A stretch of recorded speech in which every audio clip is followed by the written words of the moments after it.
Hello and welcome to this special radio town hall meeting on the falling standard of education in Nigeria by the Progressive Impact Organization for Community Development, PRIMOG. I am Adaobi Obiabumo, the program manager at PRIMOG. PRIMOG is a civil society group with a mandate to promote good governance, participation and accountability in Nigeria. This town hall meeting has the support of the MacArthur Foundation. Please watch us on our live stream on Facebook at Official PRIMOG if it is convenient for you. The spelling of PRIMOG is P-R-I-M-O-R-G. Today's program focuses on the falling standard of education and the booming exam malpractice in Nigerian schools. The program brings together resource persons from one of the major entrance examination boards for tertiary level institutions, a seasoned educationist, and a member of a civil society group renowned for advocating improvement in the education sector. Education is a proven pivot in the development of every country. Through education, knowledge is amassed and in turn dictates the tempo of nation building. However, it is pathetic to see the falling standard of education in Nigeria today. The failure in students' academic performance nowadays is alarming, as many of them perform poorly in both internal and external examinations. Also of great concern is the proliferation of exam centers, popularly called special or miracle centers, where candidates are fraudulently assisted in clearing their papers. It is also no longer news that candidates who start for the 2024 United Tertiary Matriculation Examination organized by the Joint Admissions and Matriculation Board, JAM, performed abysmally low, recording a 77% failure rate. According to JAM, over 1.4 million candidates who registered and sat for the examination, but 1,402,490 candidates scored below 200. Similarly, the West African Examination Council, couple of weeks ago, withheld the results of 215,267 candidates from the 2024 West African Senior School Certificate Examination over malpractice. These are worrisome times and developments for every well-meaning Nigerian and stakeholder in the education sector. The big questions begging for answers are: who do we blame for the falling standard of education in the country? What do you think is the root cause of this problem? Where do you see Nigeria's education sector in the future if drastic measures are not taken by those in authority? And what will you, as an individual, be doing personally to change this ugly reality? You can send your messages to 0902 265 6167. That is 0902 265 6167. Remember that you can watch us on Facebook at Official PRIMOG. The spelling of PRIMOG again is P-R-I-M-O-R-G. And if you just joined us, this is a special radio town hall meeting on the falling standard of education in Nigeria, and the conversation is about to begin. My guests are Dr. Fabian Benjamin, Public Relations Officer, Joint Admission Matriculation Board, JAM; Abdullahi Salih, Board Member, Civil Society Action Coalition on Education for All; Rita Halimat Ibrahim, an educationist. You all welcome to the program. For you out there, remember that you are an important part of this program, and you will have the opportunity to call into the program shortly. But first, let me begin with my guests to weigh in on the conversation. Let's speak with Dr. Fabian Benjamin. You're welcome again. Thank you very much. According to the 2024 UTME results released by JAM, 77% of candidates that start for the entrance examination scored below 200. That's right? Yes. Okay, let's start with your reaction to this. Well, thank you very much for this wonderful opportunity. I've listened to your opening remarks, and there are so many narratives that were absolutely wrong. Let me put it that way. I'm sorry to say that. Wrong in what sense? First and foremost, our examination is not a pass-fail examination. There is nothing about pass in our examination. So I see so many narratives out there, people talking about 200, less than 200, somebody fails, and all those things. It's not a fail pass examination. What qualifies a candidate to tertiary institution in Africa is the 5 level credit as defined by the Arusha Convention, what is later to become the Addis Ababa Convention. That is what qualified candidate. For every candidate that sits the UTME, the JAM examination, is ab initio qualified to enter the tertiary institution. Why we are doing the examination is because we have much more than we can take, especially in highly subscribed programs. That is why you are looking for a way of sieving, reducing the numbers. So everybody is qualified, but what do you do? If we have spaces, we would have taken everybody. So what if the person scored below 200? Yes, I was going to come to that. Or if there's a threshold, cut-off mark. If tomorrow, if in 2025 we conduct examination, UTME examination, and the highest person scored 50 over 400, I bet you are still going to do admission.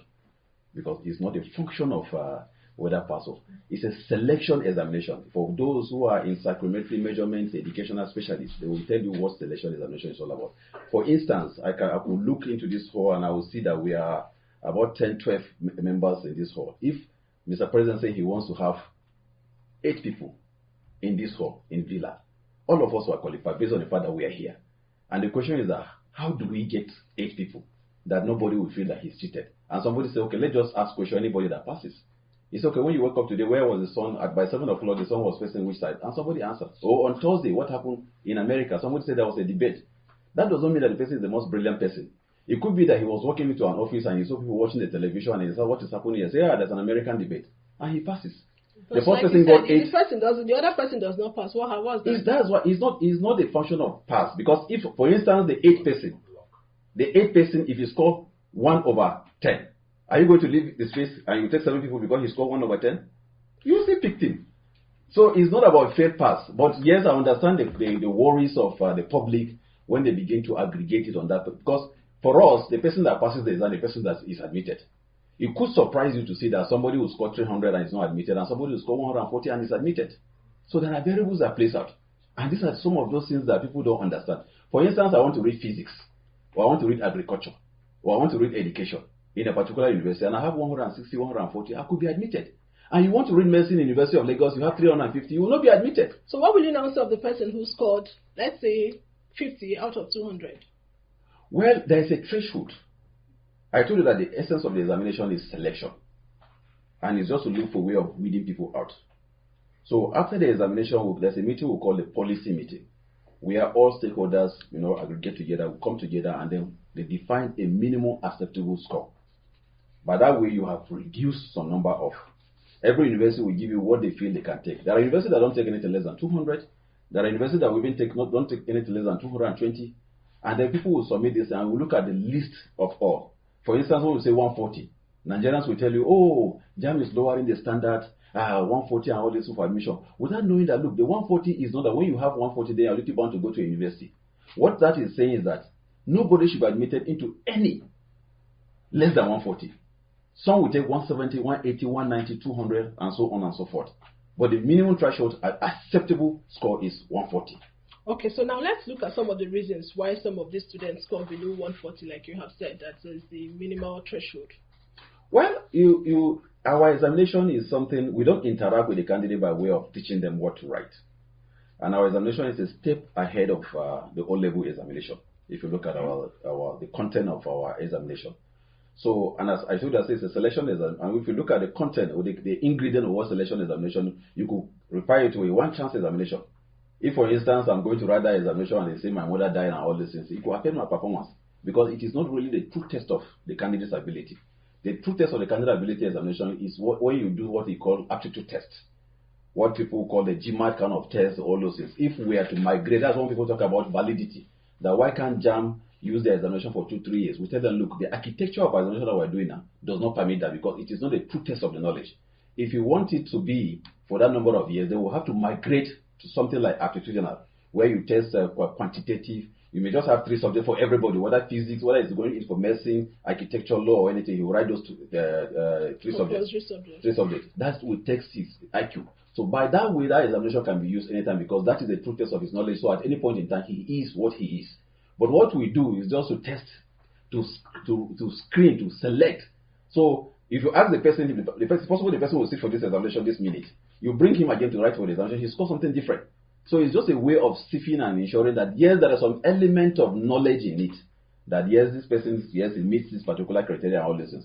But by and large, if you look at the performance, generally, you cannot say that it's as poor as people want to make it look like. I know people talk about quality standard. I don't know when it's standard of education. I don't know whether you're referring to quality or standard. Because when you talk about standard, you're talking about infrastructure and stuff like that. But quality, you're talking about the output, which is a function of number. I don't think our education is as bad as people want us to believe.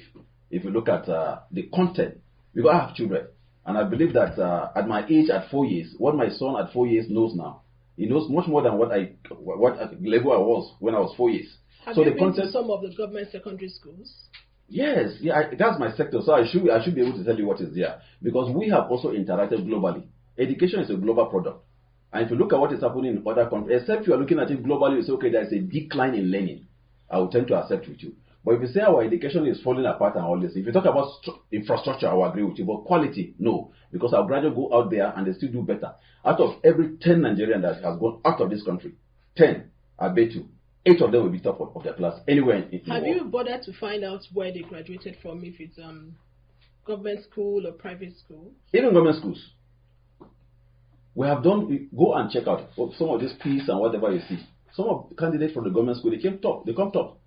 Look at even our results. If you do the analysis, run the analysis and see some of those people that scored 300 above, some of them are from government schools, public schools. Have you, I'm sure, like you said, you've visited some of these government schools where you see just the teacher taking over, let's say, 200 students, when you match the ratio of students to teacher? That's infrastructure. And that's what I was telling you. And do you think that does not also affect output? Yes, there's quality a problem of education? in infrastructure. And if you look at the number, you see, for you to look at, you talk about quality, you have to look at the per teacher, per individual.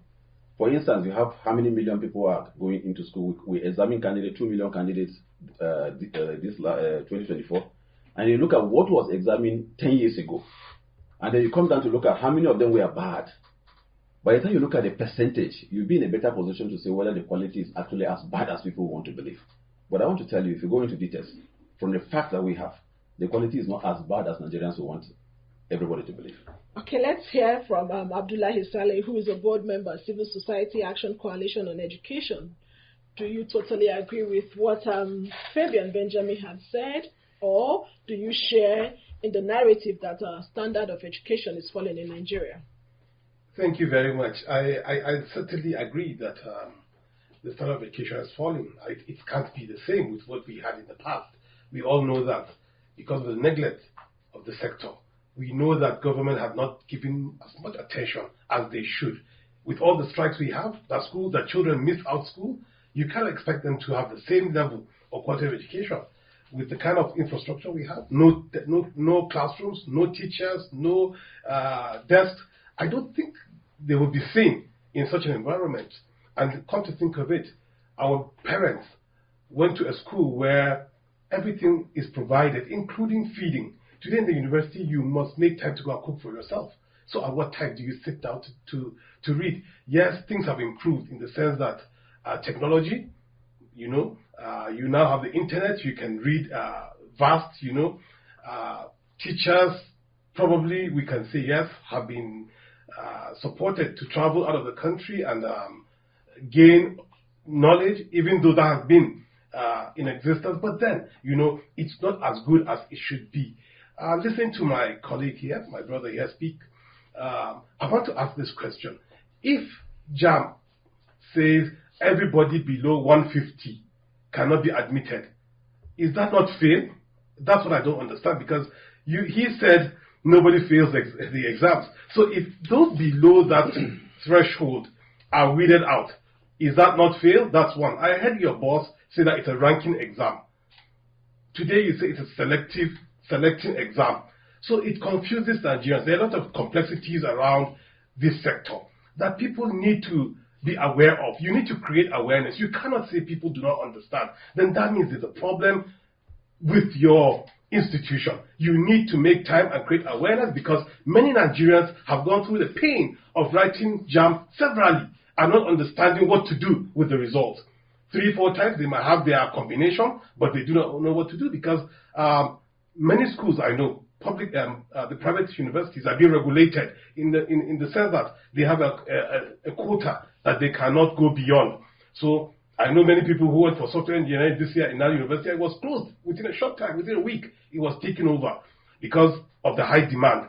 But then they cannot get such in other public universities because of the incessant strikes, the lack of infrastructure, lack of capacity to teach those subjects. They are not there. So the few private universities that have the capacity to do it are not being allowed to maximize what they have, so that they can, they can admit as many children as many students as they can, as they would want to.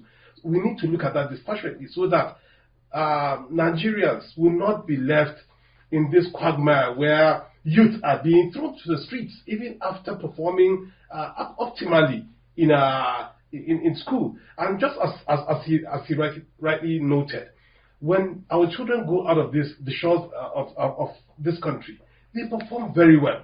That is why you see a lot of Nigerians going to Benin Republic or going to Cotonou or wherever, because there are no institutions in Nigeria to absorb them, or the system has made it so difficult for Nigerians to get admitted. Do you think there's a place of politics and corruption in all of this? Oh, sure. Nigeria is going down. We're at a tipping point where even the education sector is not being seen as a sector that we should pay attention to, that we should reduce corruption. How many schools have been built during the last administration? How many schools have been built? We had the worst Minister of Education during Buhari, the worst. He had nothing to offer the country. And now we have Professor Buhari, who we were proud of. He came with the 18-year policy. Something to confuse Nigerians, really, because it's not something that you need to throw out to the public space if you have not well researched it. So corruption, yes. Lack of capacity, yes. If many more schools are being built, I think we can admit more children. Well, thank God. Many more schools in terms of tertiary institutions or secondary schools? Well, both. We need to work across the entire spectrum of the education sector. UBEC just realized that because of the dearth in number of schools, we have so many out-of-school children, so they have increased their matching grant from 1.3 this year to 3.5 next year. That's a good development. But how many universities are we building? How many? Good questions there. But you talked about UBEC. We know that so many state governors have not been able to match the UBEC grants. So increasing it from 1.3 to 3.5. Well, I don't want to agree with that narrative, because I have sat down across the table with the UBEC executive secretary and I asked this question. I've checked their records. Every state, almost every state has accessed that grant, except two states, Ogun State and one other state, I can't remember. They accessed the 1.3 billion. The only difference, the only problem is, has it been implemented well? Because I know that many state governors use that as to settle political interest, but then states have accessed the funds. My concern again is this. Many states feel the 1.3 is quite a lot of money, looking at what they have in their state. I know that my state, more than 10 ministries have less than 1.3 as their annual budget. So for a state governor to commit 1.3 billion to just SUBEB is quite a lot. And now you're asking them to cover 3.5. Now that's a question I'll be asking you back, and I've been engaging with them on that. How many governors are willing to pay? I know that Rivers and some other states in the south might have such funds, but many other states do not think that education is that important that they will commit that 3.5. And again, look at corruption. Yes, they can put in that money because it entails some construction, and that's where a lot of things happen. So they might put in that money, but the standard of the quality of the construction might not be as good. I was in Imo State to monitor UBEC project. We were disappointed during Rochas. We saw many beautiful buildings, but they call it China building. And many of them said they won't allow their children into such buildings because he used those contracts to favor his political allies. So because of that, we have issues. And I think these are places that we need to deem our such. All right, thank you. I'll get back to you. But let's get back to Dr. Fabian. He raised a whole lot of questions, and he quite did not agree with the fact that you said it's a selection process. And what happens to those who fall below the selection threshold? Wouldn't you say that they failed? Well, if you listen to him, you will see that at the point he was also supporting my narration. Because he talked about candidate doing excellently well and not being admitted. So he has contradicted himself. Yes, Well, let me say something. What defines the quality of education? Because if you're talking about students failing exam, and you say the quality, the standard, because standard you're talking about, you say the standard is falling. So if the standard is falling, they won't be failing. It is because the quality is going high. That's why we're having high number of candidates failing. So because if the quality is as simple, as bad as it is, everybody will scale through. But they are failing because the quality is high. That is what they're failing. Let me jump in there. We have had some HR personnel and also CEOs of organizations who have said that our graduates are no longer employable. How would you categorize that? And also the fact that we have so many miracle centers out there. Well, you see, where students are being assisted to pass exams. Well, you are talking about skills. You're talking about employment. This is a different tune entirely. I've accepted. I told you that yes, if you talk about infrastructure, we have some deficit in the area of infrastructure. Both infrastructure and quality. The graduates that goes out there to do well, they still pass through this system. Yes, there is a deficit in terms of infrastructure and all these things. But there are others that even when they're given this opportunity, they still excel. But that is not what we are talking about. You're talking about ranking them, my boss say ranking at all selection. We are talking of all of them, the falling standards. Yes, I have to speak some of the points that gradually so that we get to where and all this. Ranking, selection, they are all the same thing.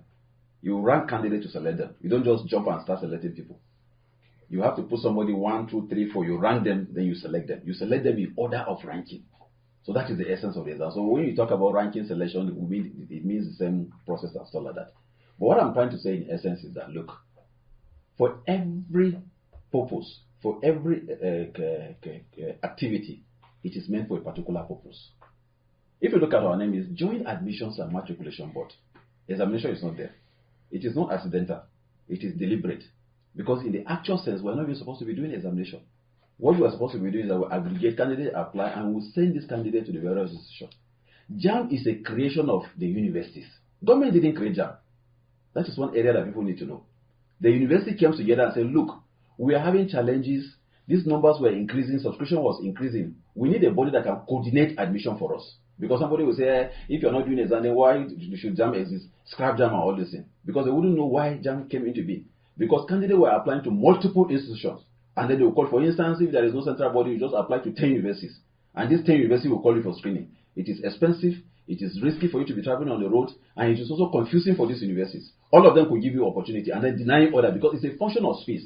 You are talking about candidates doing well and not getting admission and so like that. When we say this is the threshold, it's because we don't have enough space. If we have enough space, we'll take everybody. All right. But you can't have enough. There is nowhere you have enough space, no university in Nigeria, no matter what you do, because expanding the space is a function of resources also. You must also have resources. For instance, last year, the Council of Dental Medical Council expanded their carrying capacity by 100%. What that means is that if you're admitting 50, you admit 100. If you're admitting 100, you admit 200. Because of this JAPA syndrome, they saw that, okay, medical doctors are going abroad. And economically, we could also say, okay, this is an area of strength for Nigeria. Why can't we train medical doctors and also export them? And then they expand the space. All the faculty of medicine, medical schools were giving additional 100% and all those things. So it's a function of pushing resources and then expanding your space. If resources are pushed to this university, you could expand this space in a way that they can take more of the students and so like that. But as long as it is as it is now, you must have a threshold. You must cut it at a particular point so that you ensure that at least you can manage whatever you're having. All right, thank you so much. I'll get back to you, Dr. Fabian. But let me quickly get to Abdullah Hisale before I bring in my other guests. What do you make of the booming exam malpractice centers scattered around the country?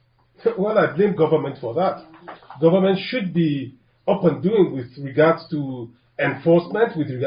It's one of the big challenges that the police or the security agents should have worked on. We cannot be crying over this when we have people that are being paid from taxpayers' money to handle such issues.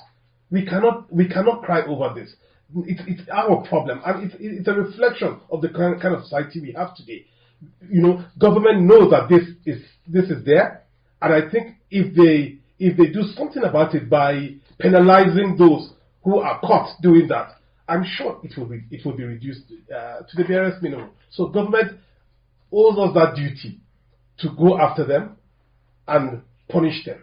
All right, thank you so much. But let's talk to Rita Halimat Ibrahim, who is an educationist. You're welcome to the program. Thanks very much. I like the fact that you were smiling while my guests were giving their own insight on the issue. So as a teacher, what is the root cause of the free fall of standard of education in Nigeria?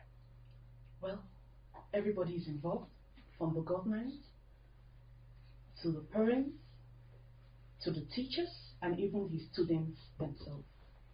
Now, what is education for those who don't even know what this education we're talking of is? Okay, let me hold you on that and take this call. Okay. Hello?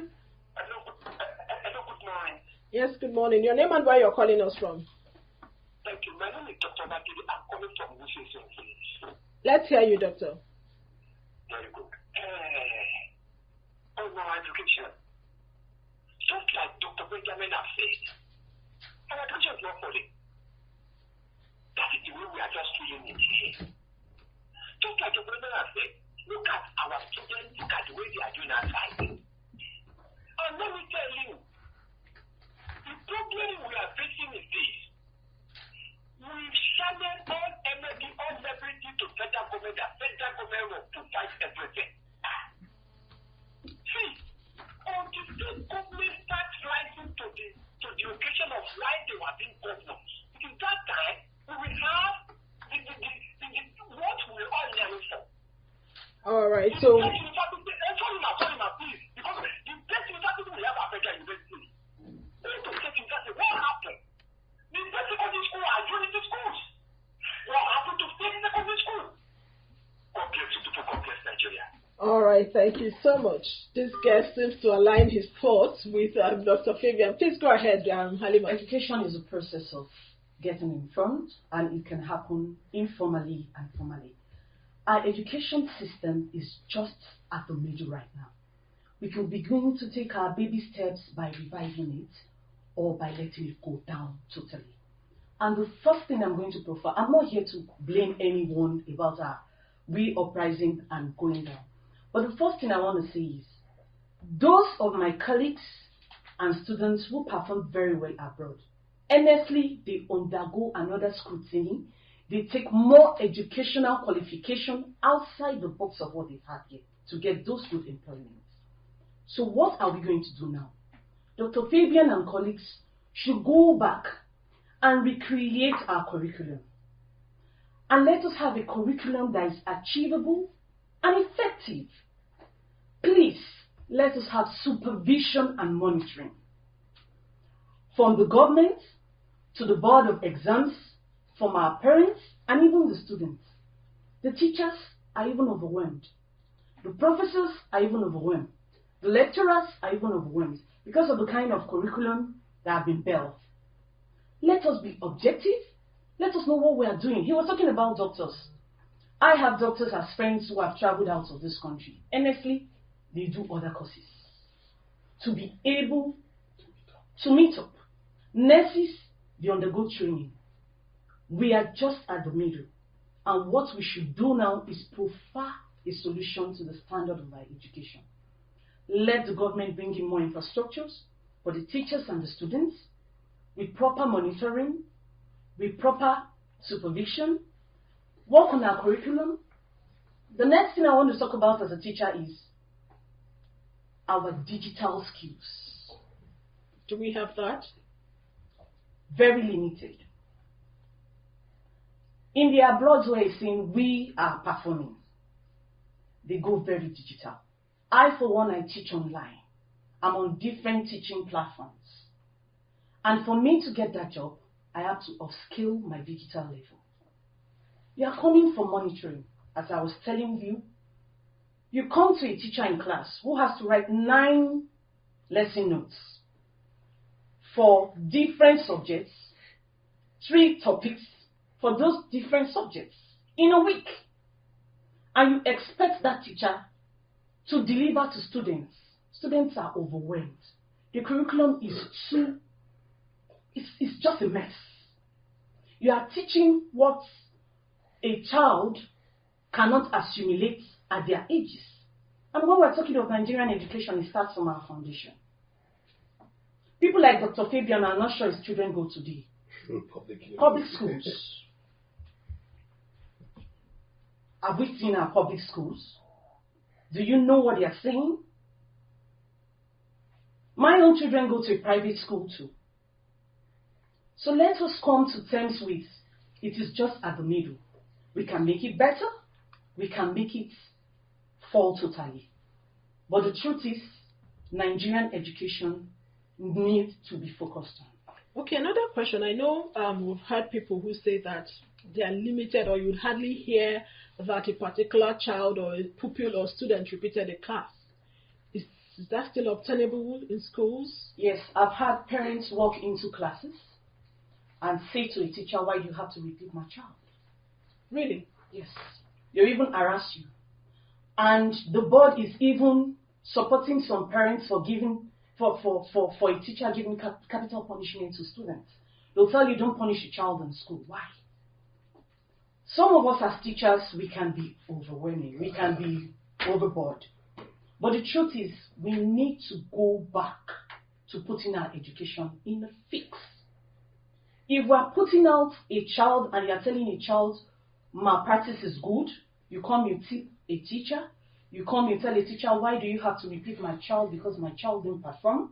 You harass the teacher, you go report the teacher to the board or the HM to say to the HM that this teacher is not good, this teacher is not teaching my child well because your child is not performing. Things like that, we have to work on them. We have to undergo counseling. We have to support our teachers and even the students psychologically to put our education back in order. Lots of issues there. I've heard that a particular parent went to a school and slapped the teacher. I was livid when I heard that, because I remember when I was in school, my father would not even cross a particular gate in my school. Just stay there. Your child is doing well in school. Don't interfere. But these days we see parents interfere in the activities and running of schools because of money. But then let's move to Abdullah Hisali. Students transition from pupils transition to secondary and from secondary to university. And we know that the number or the ratio of boy to girl who transition from primary to secondary falls. The girl child is left out, or so many of them drop out. And then when they transition again to university, that is not the case. Do you think that we should prioritize admission of girl child into schools? Well, that has been in the front burner for some time, actually, because yes, as you rightly noted, the girl child has been disadvantaged over time, especially in times where the culture does not permit the girl to go beyond a certain level of education, or does not even permit her to go out, and mingle with others. Therefore, we need to do more with regard to that, and I can see that we have so many development partners doing something around that. We have Agile. Agile has stepped in to see that those impediments that are stopping the girl from accessing education are being looked at, such as providing toilets, conducive learning environment, that she's not being harassed when she's out or bullied. But then, cultural practices, religious practices are also hampering the cause of the girl child. In addition to poverty, where you have to make choices. If you have limited resources, you will have to make a choice between the boy and the girl. So that is obtainable in the north. And I feel that there's a disconnect between some of us in the city and those of us that are out there. Because when you go out there, what you see is different from what you see here. When you talk about the number of our people doing well out there abroad, it's because the numbers are limited and they take the best, just as my colleague rightly noted here. So there are issues like this that when you talk to people here in the city, they're disconnected to such issues. Just try to Buhari here, where he's coming from, and you see the number of girls who are hawking in the daytime because their parents cannot afford to pay the tuition. I have been on this matter in the past 4 years that the UBEC Act should be followed through, because it says education is free, totally, including uniforms. Education. Yeah, including uniforms, books, or whatever. Now, for charging 500 naira, many children in the FCT have dropped out of school. For charging 500 naira for results, they have dropped out of school. So we know that poverty is one of the major issues, and that's why we're saying government should prioritize education, starting from basic education to secondary education. so that we can get out of this quagmire when we are complaining that we have so many social ills, we have Nigeria is not developing, and all whatnot, using all sorts of terms, when the main cause, the root cause is not being dealt with, and that is paying attention to education with regards to employing enough teachers. We do not have teachers. We do not have enough teachers. That's why when the FCT, when this government came on board, I remember Kano State saying that all the teachers that are found in offices and even the FCT should be moved back to the classroom. So we have a lot to do. There are many issues. How many private schools do we have? How many parents can afford paying fees in these private schools? Government must do the needful by paying attention to public schools so that the children of the poor can be educated. And if you are watching us on Facebook at Official Primark, please do well to drop a few lines and we will take your messages. Hello? Hello, good afternoon. Yes, good afternoon. Morning. Your name and where you're calling us from? My name is Okijela Conson and I'm calling from Wari in Abuja. Let's hear you in 1 minute. Okay. I want to congratulate you for this program. It's a well packaged bomber for education sector. And you also brought people of high caliber that can explain things in the right manner. And your questions are direct. I like it. I've been a media person myself. I think I want to encourage you to keep it more. Secondly, having said that, sometimes when you bring an authority to your program to speak, that person should be taken more responsible than ordinary people or people's views. What I mean by that is that you brought a spokesperson or somebody from a job, and this person said this is our sector. They relate with the institutions. The person at the end of our day is also as a teacher. They later become vice chancellor before he came to this position. They have a lot of educational decisions they are taking. When they speak with an authority. We shouldn't be taking a view to condemn or to disregard their own position. Having said that, I want to believe that education in Nigeria, the problem is from the home, not too much ado with the parents. All right. Kindly wrap up so we can take more calls, please. Thank you very much. All right. Okay, let's take this other call. Hello? Hello, yes. Good afternoon. Yes, good morning. Your name and where you're calling us from. Please, let's hear you in 1 minute. My name is Judith. All right, go ahead. See, my state is in jam. Nigeria adolescents. They should pity Nigeria because of the way they are conducting jam. It's not proper. They are frustrating Nigeria youth, honestly. Because when you started telling people they will not get good, they will not get, they started to university about in fact, this thing about to go and do remuneration, it's just according to this program. They protest Nigeria, they go outside Nigeria, they go through a lot of things to make sure they enter university. If not because of this thing is too, no time, honestly, that is for Nigeria. That is five and the average Nigerian program is a jam. All right, thank you so much. Mr. Fabian is smiling. He would respond to all of that. So what would be your recommendation to the parents out there in terms of ensuring that we reduce the rate of corruption and exam malpractice in schools? Well, as a parent, so every parent hearing me today is you need to wake up. You need to prioritize your children, kids' words, students, pupils' education. I've seen where parents will encourage by telling them, don't worry, go and relax, I'll see your teacher. Some of you don't even do assignments. You return back our assignments to us. We have to do your assignments for you. Please pay detailed attention, support your children, and don't force them by the age and time they are ready to go to school. Support them. Don't force them into having to pass examinations that they are not even mentally ready for.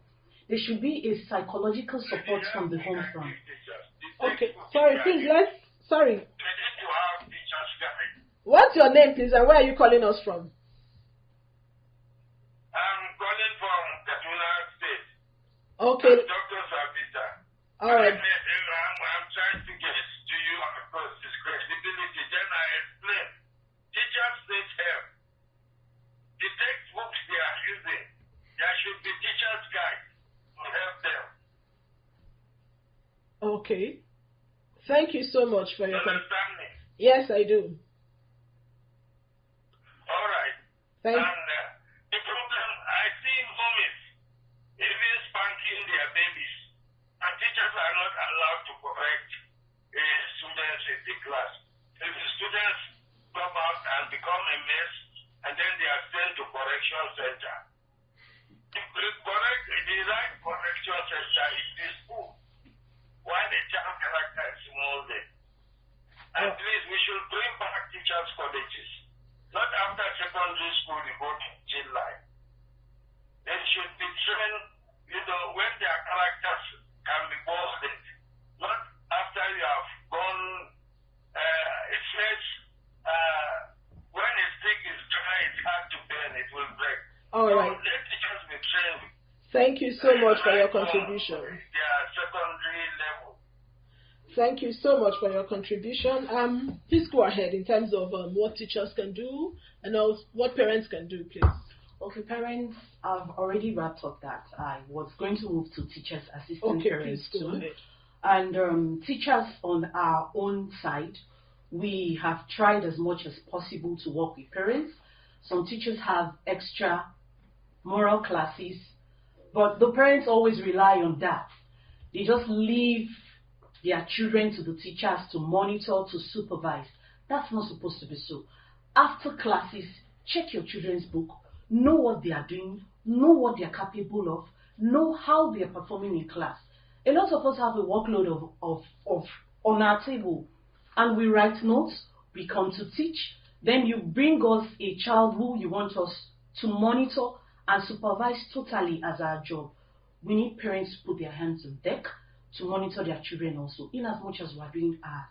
And again, for my colleagues out there who focus on children that they tutor after classes, they should also try to help parents too, to make sure that those children, not only those children, but other children who are in their classes, meet up at every standard. Thank you. Thank you so much. You've heard the perspective of the teacher and the challenges that they face. But let's go to the regulator now. JAMB. One of the callers said that JAMB is this, it frustrates students, someone takes JAMB over and over and over again. I mean, why is that so?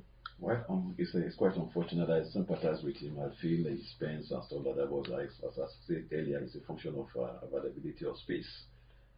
And you see, there's one problem that we're not really getting. I understand what everybody is saying, but I want us to situate things in the right perspective. I watch a You podcast. can do that in 30 Yes, seconds I watched a so that we podcast, can and the move to man said recommendations. something that actually impressed me. He said, 4 subject of development: physics, chemistry, biology, mathematics. Okay. Any other subject is either promoting, marketing, those other subjects. Okay, please Now, hold on that. Let's take this last call. Hello? Hello, good afternoon. Yes, your name and where you're calling us from. You have 30 seconds. I'm Mr. Paul, this one. I'm calling from Abuja, Nigeria. Let's hear you, Mr. Paul, in 30 seconds. You see, the Nigerian education system is rotten. That they have advised me to sit down and bring up a new curriculum to the people. The education minister said in 2 years. If you get a new year, for example, after 4 years, not get admission. We waited additional 4 years, that is 20 years. From the government, federal government destroyed primary schools. They also told that they destroyed university system. So they have to do it with the citizens. So Did you say government destroyed? Yes, because they're not funded. Look at CBE, they can't access funds to build schools, to build primary schools.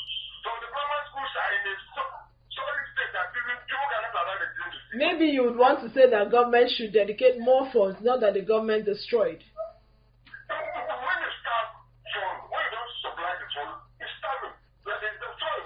All right. They people to enter private school. Okay, thank you so much. They can't fund it. Thank you so much. Please, so once continue. people examine the content of our education based on language, the way somebody speaks English, for instance, I'm a mechanical engineer, Nobody cares about what I can do. The first thing that somebody looks at and they condemn me is the way I speak my English. If I have a bad English, as far as I'm concerned, my education is nonsense and stuff like that. We must also redefine that. Okay. One, let me tell you, the 634 system will run states where everybody should go. If, for instance, I am not that good in whatever, to be in a class, to be in a university, I can go to polytechnic to learn skills. But everybody wants to go to university. That is where some of the problems are coming from.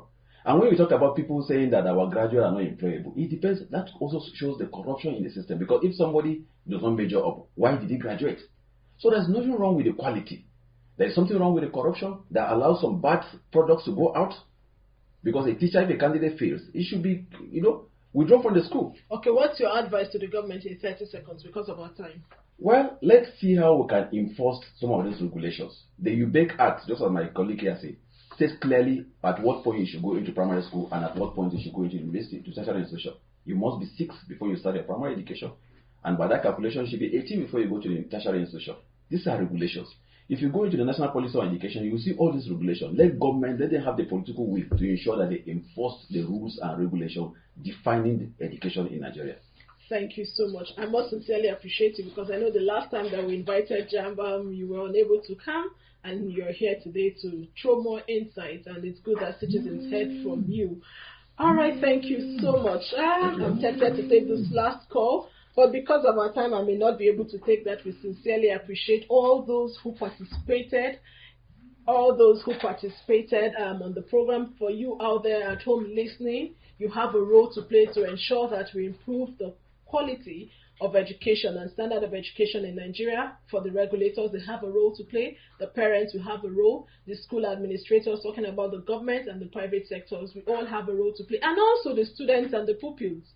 You may think that they are too young, but they are not. We need to encourage them to ensure that it's a holistic approach to salvaging the sector. With this, we have come to the end of this special radio town hall meeting on the falling standard of education in Nigeria.